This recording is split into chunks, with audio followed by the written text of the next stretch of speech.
Did he hug I you? mean, I'm not good. It wasn't cool. It wasn't. I think so.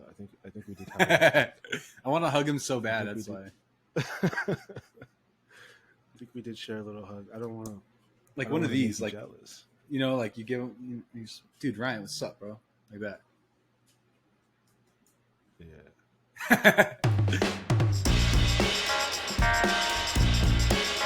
Hey, dude, you know we've been getting followers on our case sensitive Instagram.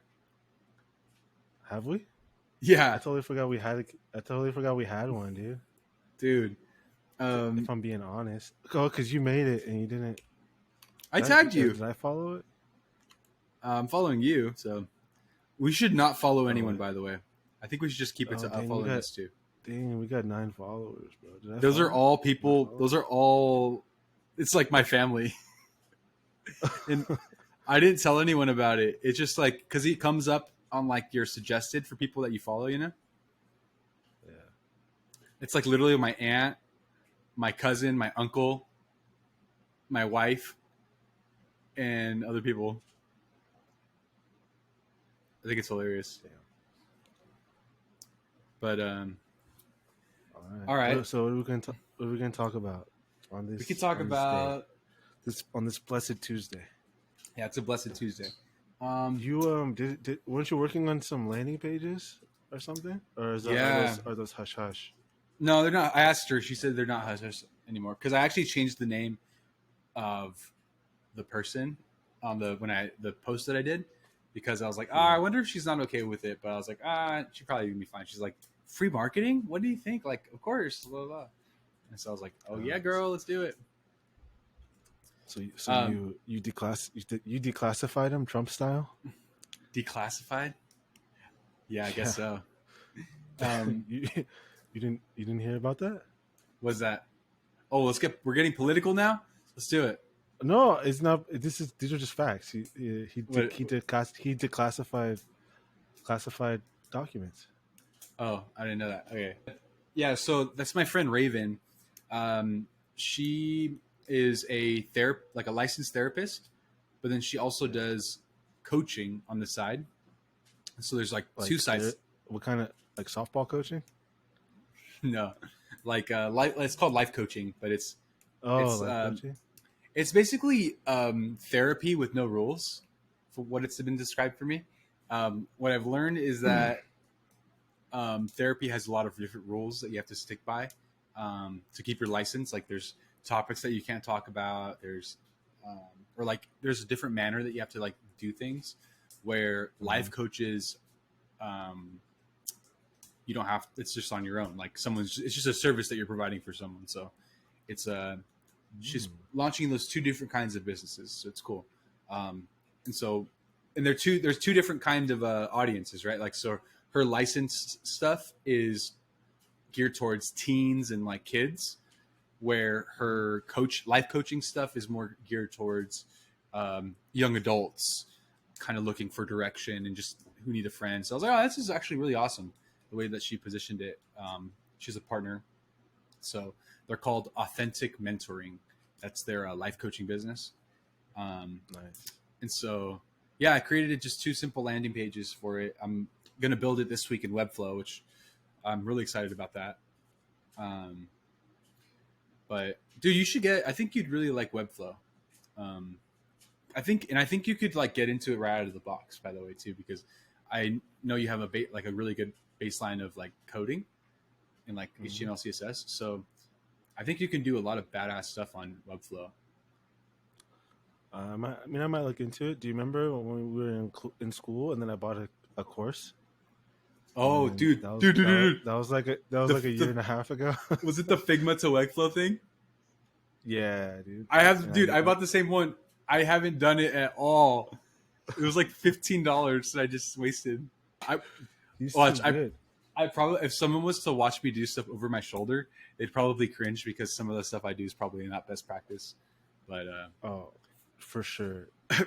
I say some, but most. Yeah, me too. I think the only reason that I've gotten this far is because nobody on my team can really read code, but that it doesn't look good. It doesn't look good. Oh, dang. I mean, they can read code, but like my boss, he can't read code, so I could just code whatever. And That you have the he, dream, my friend. You are just the smart guy coming through. That's um, awesome. Dang. So do you have to push to a like a GitHub repo, or what do you guys like host your site and do all that kind of stuff? we have a CMS called Content Stack. So Content no, stack. it's So you not on just a edit repo. code in there. No. Yeah, I edit code on VS Code, right? So I write the code in VS Ah, Code, and then I copy and paste it into the CMS, fascinating. You got and to that's show how me we some do of it, the stuff baby. that you've made. Yeah, I You think should so. be. Looks dope. Right now, like a big kick that I've been doing to practice is I've been I've been recreating different stores that I like. So Uh-huh. there's this glasses brand that's called Roca, and so right now I'm recreating their site. Um, Roca? I almost called it Roika, but I was like, no, that's You too should. That's what you cringe. should call the redesign. I called it Roca Is it ROK? Clones. Is it Yeah, R O K okay? A. Yo, these are kind of pricey, my guy. Oh, dude, they're so These- expensive, and I was like, one day I'll be able to afford these freaking things. And they're not My even like they're the only reason I like them is because they're like geared for performance. So it's like I'm like, oh yeah, I live a performance lifestyle. I need a, I need some, I need some heavy duty glasses when I yeah, see, just there's sit. this guy rock. I'm looking at a picture of a guy rock climbing with the Rokas on, but I can get 15% off. I know it's all a scam. They just want my info. They just want to retarget me. They do. Um, but yeah, it's been good practice doing that because I've been doing like at, while I'm doing stuff like there's some dream jobs that I have, like there's some dream agencies that I want to work at, and because I think if I could get into a really cool agency, I think I'd like that as well. So I've just Yeah. been kind of like swinging heavy, like so I did one like a serious job interview with them, and they gave Ooh. me they it wasn't anything because they just gave me a project, and it was to recreate a Figma file that they gave, and I had a lot of fun doing that. Oh. It took a whole weekend, but I was able to like now I'm getting to like I'm evolving to where I can like before I would just try to figure out everything HTML CSS, but now I can like I'm like, oh, let me JavaScript this thing up, like let me some of these interactions, let Ooh. me it's cool because it like expands what you could actually build. Yeah. It's a good feeling. Still sucks sometimes, but my goal is to I want to get to the point where I'm able to create like free tools for people. Hmm. So one of the tools that I made was a random password generator. Hmm. Um, so let me share it. Let me share that. I think that'll be a cool project to share. Let's get. So you can see my website. Hmm. Okay, so now I have this section called free tools. So random password generators. So like this was actually part of one of my courses that I did, but it's Hmm. hosted on GitHub. So are you ready? Can you see this? I'm ready. I'm ready. All right. Let's wait for it to load. Just stupid Wi-Fi. Ready? Boom. Oh, that's the one right there, baby. So it only has the one passcode right now, but I'm just kidding. What do you mean? It's a. Uh, I'm just kidding. Imagine it was the same one every time. No, but it gives you a oh, nice. completely random one every time.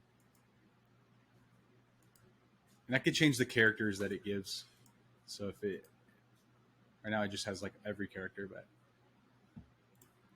anyway, that's let me stop sharing. I stopped sharing, right? You did? So I think that'll be a fun thing to do. Like either we do it together or I do it by myself. Um, to think of different tools that people could use that like we could make, you know.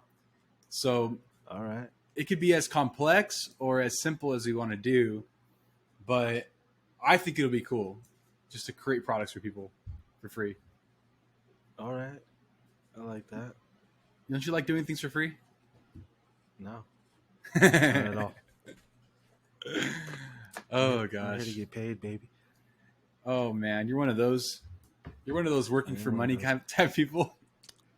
Exactly. I've been working for pennies all my life, dude. It's time to get paid, baby. I saw a meme that was about like UX design, and it was like she was looking all sad in the meme, and she was like if you got into UX like for the money, then let me tell you something. You came to the right place. Let's go. We're getting that money. Yeah, that's so Pretty funny, funny. dude.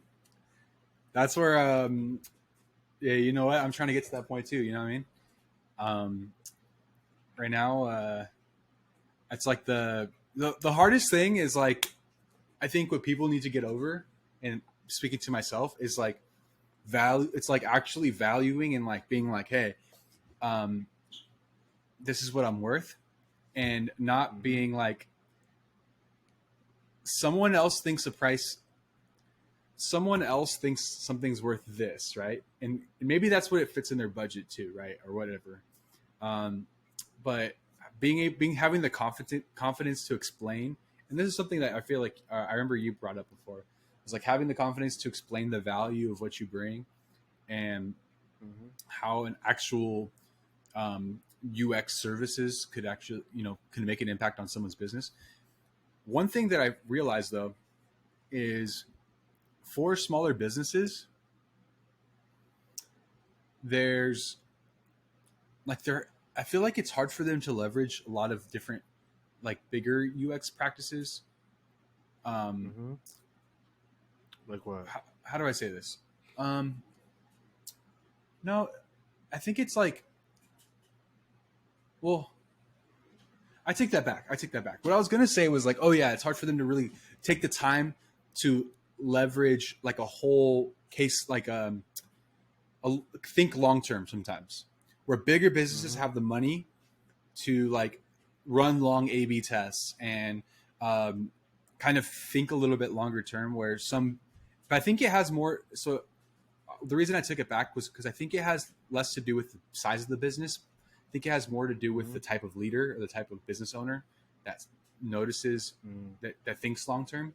But because I think with UX things, you have to give it time. Like you have to take the time to learn about your audience and synthesize data and to do all that stuff. Um, Hmm. and I think if you have a short term win mindset, it's really hard to get the most out of UX. What do you think? Yeah. Yeah, I think that's true. And I think like just to kind of piggyback off of what you're saying before, is that a lot of times it might not even be like the type of leader. It just might be a lack of knowledge of the industry or how technology works, right?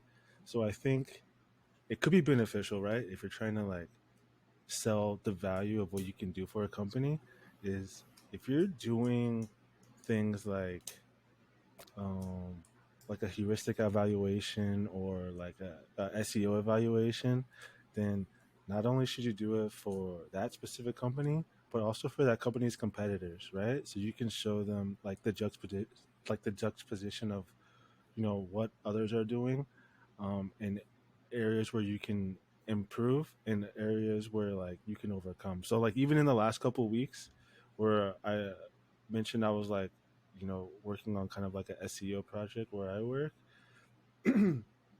Depending on what like space you're in, um, and let's say for example, we're talking about like keywords. There are a lot of areas where um, you can overtake like a keyword opportunity that is underutilized. Yeah. Do you know what I'm saying? So I think it's important to show them like the research and the due diligence that you do, um, and to find that information out, and that kind of like paves the way and like reassures them about like the long term goals. Does that make sense? Yeah, yeah, yeah.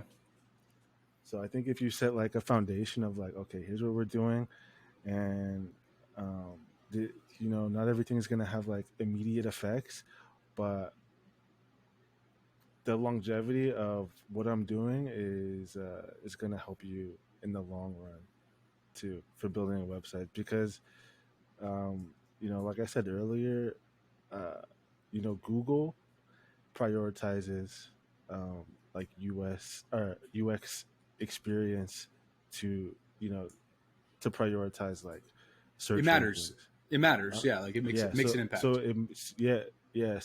it matters a lot to have like best UX practices, just so you have that like edge up on the competition.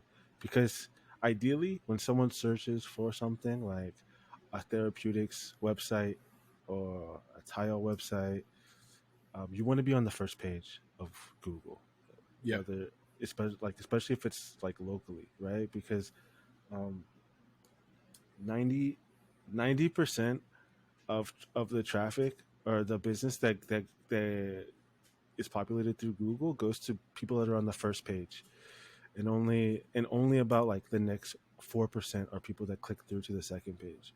So, prioritizing your UX as a website, especially as like a small business, is super beneficial to your success, especially like in a local market where there might be like a lot of other competition of like if you're building a website for like a handbag company or something, right? Where there's a lot of people, making their own handbags out of their garage. Like you want to prioritize those things. Or if you're like a small business owner that owns a restaurant, like think of how many restaurants are in your city. You want to be populated, um, high on Google rankings.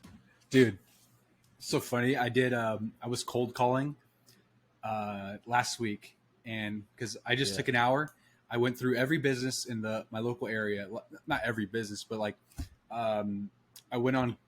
I just looked up city businesses, and then I just like took notes and I put them all on like a sheet, and then I put their number on there too, their website link. So when I call them, I have it open. Um, it was so interesting hearing about people and like how they think about their websites and like and how they don't. So most of them don't think about like, oh, like I don't have like I don't show up on Google, or like I don't some of them don't have a Google business account set up, like like the shows Uh-huh. your all that info, and they're like, oh, I didn't know that, blah blah blah. So I think that's like a big um, opportunity for people to help out local businesses, like setting those up Yeah. and doing that. Like, so because I mean, it's not like I was astounded because like I'm like, how do you not know? It's because like they're like they really just have other things to worry about, and they're like, yeah, like we have a website, and it's like not a lot of them. And so what I ran into is a lot of them were like, my business is fine, like I don't need it, um, Yeah. and it's like there's two ways you can do it. You can be like, all right, cool, you're good, move on, or you could explain to them about, well, have you ever tried getting more business online, like, or what if you could get X from this investment, what would that look like? And sometimes people don't like make the connection of like, oh, if I could expand my, if I can go from 10 customers a month to maybe 15, and then instead of word of mouth, I'm like spending, you know, uh, or if it's organic, I'm not even spending anything for those customers. They're finding me. It's like, oh, I didn't even think Mm-hmm. about that. Like, I don't even have to pay for customers. They're, the effort that I'm putting in online is bringing them in. So I don't know. It's just interesting Yeah. um, to think. So it's like there's opportunity out there for sure, and that's where people like us, like that are interested in like web and like all that, like can really help people out because there's a there's a need, and there's like people who there's sites out there that were still made on Dreamweaver. I found like 10 of them, dude. Oh, I just spit. I just spit. Oh, did the Yeah, camera catch it? Yeah, did yeah, the yeah. 1080p catch me spell over No, my own face? we're gonna replay that one. Um, I'm gonna mark the clip. Let's see if that does anything. Nice. You can mark the Um, clip. yeah, there's like a little button for me Oh on the bottom. snap! I think that as Oh, I like see for it. I'm gonna edit this one since you've edited the last one and the one before and the one before. I think. Um, I but only edited one, bro. I know. I'm just making you sound better than you are. But I want to use DaVinci Resolve more. I want to get better. I want to get back in this content game. You know. Let's do it. But no, it's been. I'm hoping things will kind of mellow out because right now it's been like every day's been like um, not. It's been stressful a little bit just because it's like oh things are due, but I'm hoping things kind of mellow out in terms of there's a couple projects proposals that I put out there that were for like maintenance for web Mm-hmm. stuff, which is a little bit easier. You know, if it's like you're not building something from scratch, it's a little bit less intensive, and they're retainer contracts, so it's more consistent money, a little bit easier of a job, you know. So kind of best of both worlds type of thing. I'm really hoping those go through. Be some good stuff going on. But I like the thing about the sucks Nice. about doing this stuff is like yeah, like not having a consistency and like you got to Yeah, really be on it, you know. I bet, dude. That's where I applaud you, bro. Because yeah, I'm not the grinding type anymore. Wait, because I'm 33, dude. I've been grinding for like 10 years, bro. I've been grinding Well, like for a while, you know dude. what I'm realizing though. At the same time, like I don't want to So, come on here as like some kind of like, oh yeah, like this was about because I'm like, it's not that I mean, it's not that I want to do this. I mean, it's like I'm doing it because I kind of have to, you know. It's like makes things happen. But like, if I could find somewhere that's really dope, um, that I like, you know, I'm like I'm not mm, opposed to like opposed to taking that check. You know what I mean? Like you're not it's opposed to just settling down. not opposed to it. I got a wife, you know. I got a wife now. Kind of changes things. Damn. So there's gonna be watch. Yeah, that's true. There's gonna be an episode where it's gonna come on and be like, "I got a job, guys." Like, I know you're but gonna be like, I'm so you sick of never, this. you You never know. you gotta, yeah. Your mood changes. I Make know. some mood I think. changes. Well, I think the First you loved your job, then you hated it, and then you were like, oh yeah, they're kind of working with me. I kind of like that. And then and then then the nope. next week you're like, and then the next week I don't like them. And you're like, I'm now I'm gonna start looking. And now you're like, you know Well, what? I'm a freelance baby. You can't tie yeah. me down. You can't chain me up. And then now I'm like, huh. I'm rogue. It's the Wild West out here. Yeah. Well, I think I am so happy that I got out of the situation that I was at though still because I told you they laid off like half the team. Um, Oh and no, you so didn't tell me that. They laid off people? They laid my off dude, people? That's crazy. this is the T. We're not saying their name, but their last day, my last day, they laid off half of the marketing team, and so I was like, Oh. I was so sad Do because you think they would have laid you off if you didn't beat them to the punch? I'd like to say no because I think I was a valuable part of the team. Um, I don't know, like you don't know. I don't know where their priorities were, um, but it was like, dang. So that kind of confirmed it. So I was like, oh well, because even if I was there, I'm like, oh, it would be sucky morale plus like 10 times more work. Um, and then, yeah, I'm Yeah. just like, things are not going well over there. So, which is okay. It is what it is. You know, it's hard times for everyone. So, but I think yeah, I think for me too is like where I work is like is a different kind of like dichotomy about how I feel about it because I am I think there's like several factors, right? Because yeah, where yeah, I yeah. work, I'm a contract employee for a year. So Oh, okay. yeah, so my contract is for a year. Um, in being a contract employee, there are like several, I guess, perks that full time employees have that are not like allotted to me.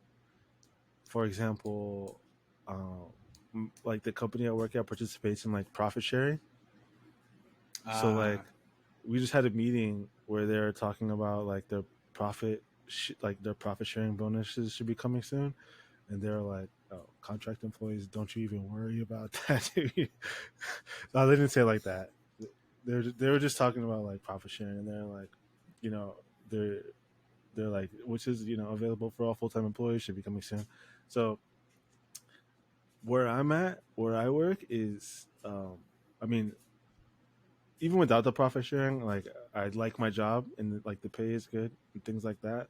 But at the end of the year, um, I don't want to be like kind of like in limbo, wondering like where I'm at, you know, yeah. as far as where the company goes, because realistically, I don't want to sign another 1 year contract. I would like my position to be, you know, Indefinite. well, to be, I guess, transferred into like a full time role within the company. You know what I'm Yeah. saying? Rather than Yeah. Yeah. being contract. That way, I do have the benefits of like, things like profit sharing and like PTO. But as a employee, I still do have access to like 401k and like health health That's cool. benefits. But there are other things that obviously I would want, and I think I'm not sure what difference there is in pay.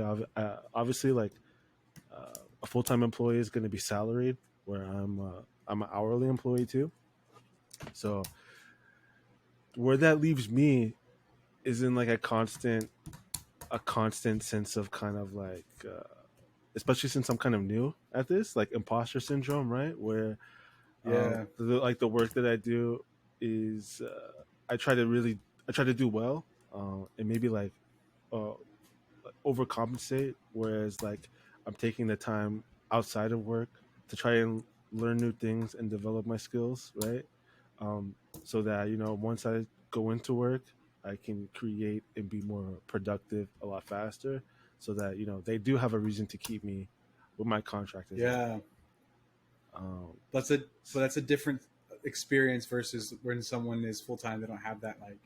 Well, maybe a little bit, but like it's different, right? Like you have a contract end date, and someone else doesn't. That's tough. yeah. I don't even know. I forgot what the point of me telling that was. Um, I think it's just more of just a whining sesh. So, um, Maybe just no, I'm just just like, whine it, I just mean, that's a whining a real little thing, bit. though. I mean, there's no perfect situation, right? There's pros and cons, to everything. So, that's what I got out of that. Because, I mean, you're this big shot at this huge company, but I'm even not a big you, shot. even you have problems. I'm a little tiny shot, dude. I'm a tiny shot. No, but hey, but at the end of the day, one thing you can say is that on your resume is Oh, going to be solid. yeah, well, yeah, hopefully. Oh, I think my point of saying that is kind of like, so what I've done to try to ensure, you know, that I progress is like set up metrics, like measurable things that I do, um, Ah, that's smart. in like in my job, right? So I think like this can translate to you doing freelance, where you set up and you take snapshots. Like if you have a client that you're working with and you go through like their, if they don't have Google Analytics, obviously set up Google Analytics for them, right? So that you can like track, and your changes that are substantial especially are measurable in terms of what kind of revenue and what kind of traffic that you're bringing to the site, right? So like even on the product that I work on, I've suggested changes, and before I suggest changes, I take snapshots of what the Google Analytics look like, what the traffic is look like, and then afterwards, I try to track during like a certain period of time, and seeing how that's increased, um, and how my changes have impacted for like our like KPIs and things like that. So I think that's something that you can do for like people that are having like they want the short term win, right? And even in the short term, you can create like small goals for them, and and that are measurable, and you can say, look, this is what we're doing in the short term. In the long term, hopefully this will continue to like rise exponentially. I think especially That's a too, good what can word. help is if you teach them, if you teach them like tools that they'd be able to use on their own, like Google Analytics, so they can track the progress themselves and they're not like beholden to you.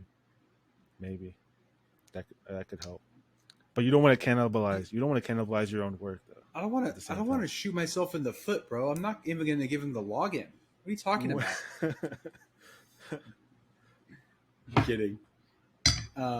No, man, that's really good. That's really good. That's a super good suggestion.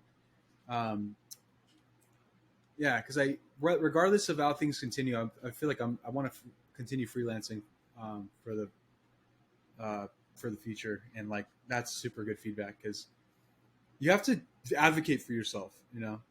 Yeah, In every, I think that's like the theme what we're talking about. Like you have to advocate for yourself for your work, even if you're in a employee situation, if you're freelancing, if you're a contractor.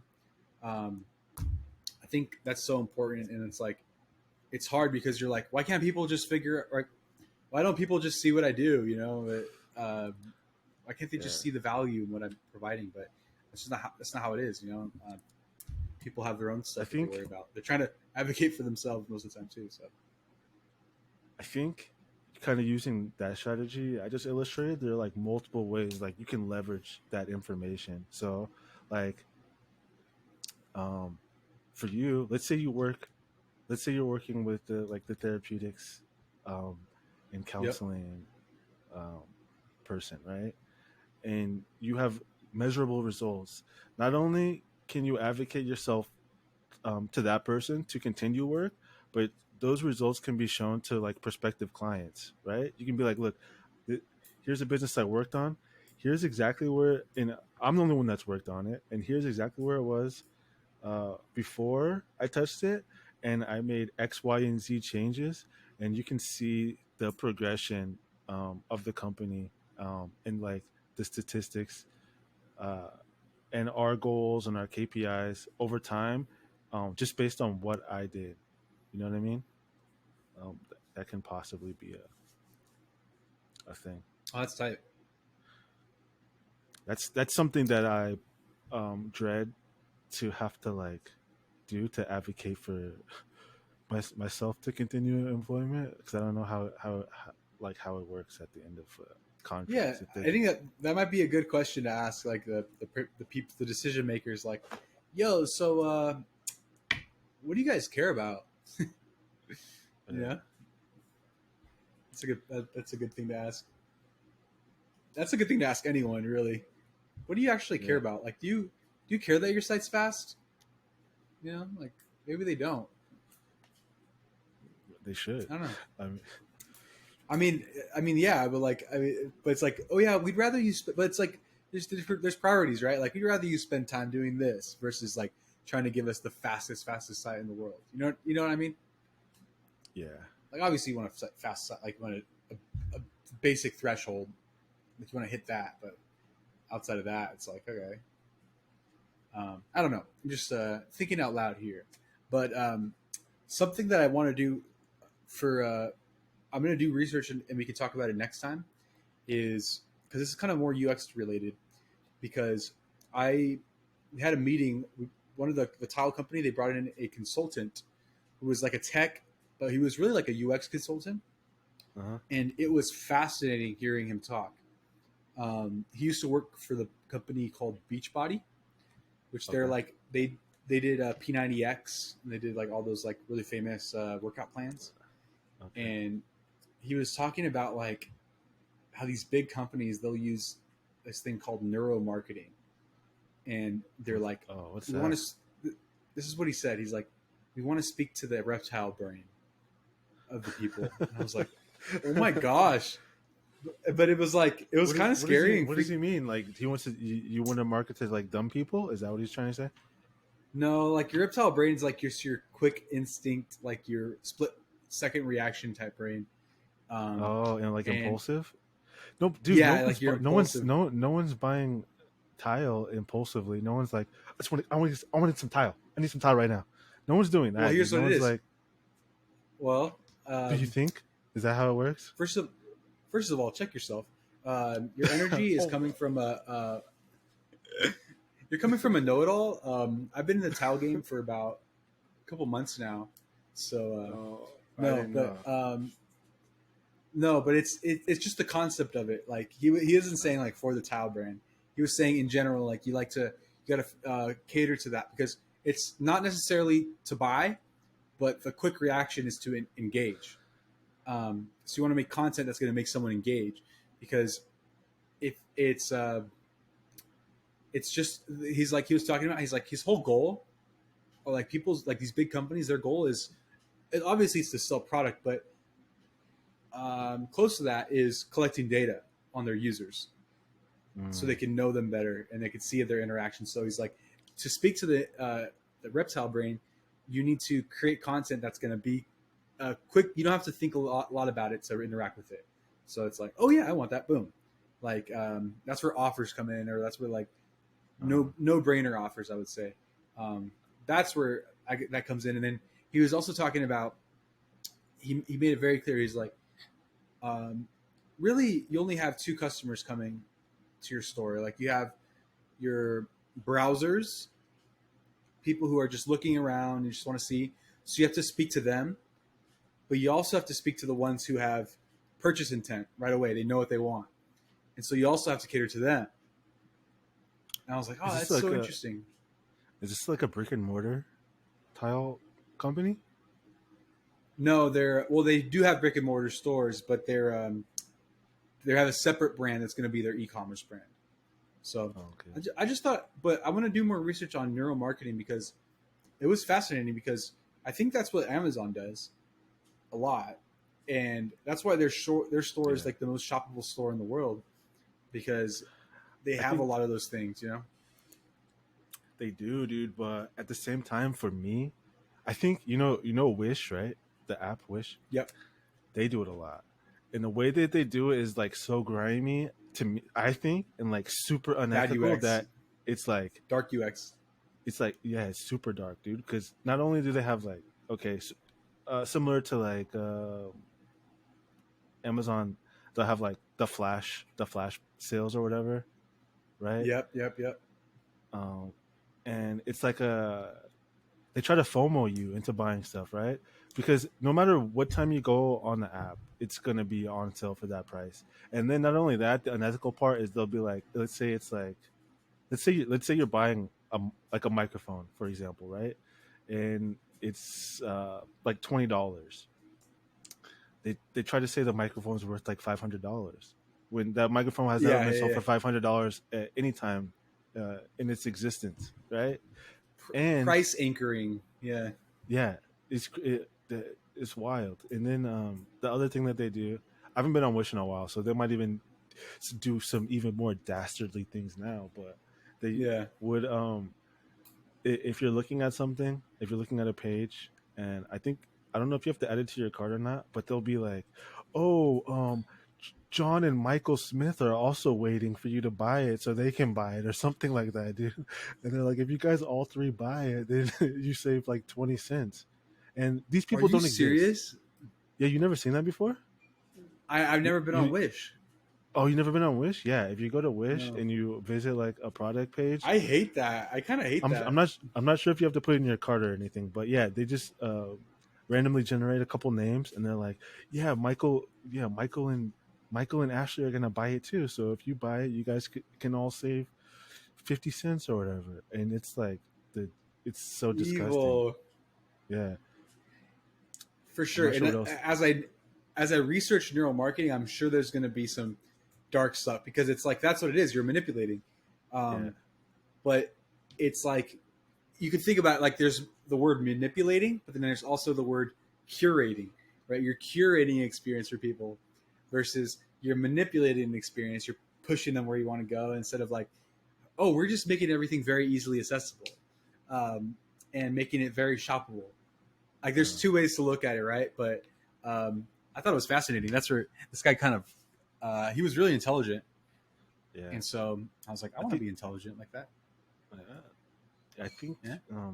yeah, that would be a good topic for next week because it's really fascinating. I mean, right now we're in information. We're in the gold rush. The information is the gold these days, right? So Yeah. it's it's mildly annoying. Like I already know as soon as I click, because sometimes you get served some ads. I mean, that do look kind of cool. You know what I'm saying? But then once you click on it, Oh yeah. if you click on a what's it called, Roca, if you click on a Roca ad, you're going to be getting served glasses, sunglasses ads for at least a month, constantly, back to back, sunglasses ads 30-day all day. retargeting. Yep. um, so sometimes um, that I think it can shoot you in the foot, because for someone like me, I'm like, yo, if I see an ad, I'm like, yo, this is interesting, but do I really want to be getting served ads for like leather wallets for indefinite amount of time? Not really. You Yeah. know what I mean? So maybe I won't click on the ad because I know what's going to happen after I do. But that's you're an informed consumer who knows about like I mean people know about it I think for the most part, but like they in that case they'd be like, okay, then you're not our customer. Next, they wouldn't even um like ads are for those people who are like impulse. I'm an impulsive buyer. I'm an impulsive buyer. I just Oh, don't are want to you? be. I don't want to be annoyed for. You don't even know. You Or don't even know told, my room is full of impulse buys, dude. I'll but you buy don't want to stuff be from told ads. what you want. I'll buy Ah, stuff okay. from ads. It's a risk reward situation. Like, is the ad I'm being served worth having to deal with looking at extremely similar items for like the next Ah, I see what foreseeable you're future, saying. especially if I buy it, right? If I buy So you don't something want it from the ad, anymore. Yeah. yeah, if I buy something that's like super niche, for example, from the ad, I don't need more ads. I already have the thing that I wanted, right? Uh, so you know, and how Anyway, many times? that's Yeah. So that'll be a good topic to talk about next week for sure. yeah, after we become more informed on the dark Yeah, web. that means you better do research on it too. Okay, that's You're like, ah, dang I'll do some research because I hate it. it. No, I know. I don't know. I haven't really formed my full opinion of it. I think it's interesting. That's what I'll say about it so far. But I don't know. Today, I got to get going soon. But I think in the beginning, I think this whole conversation, there's a lot of good stuff in it.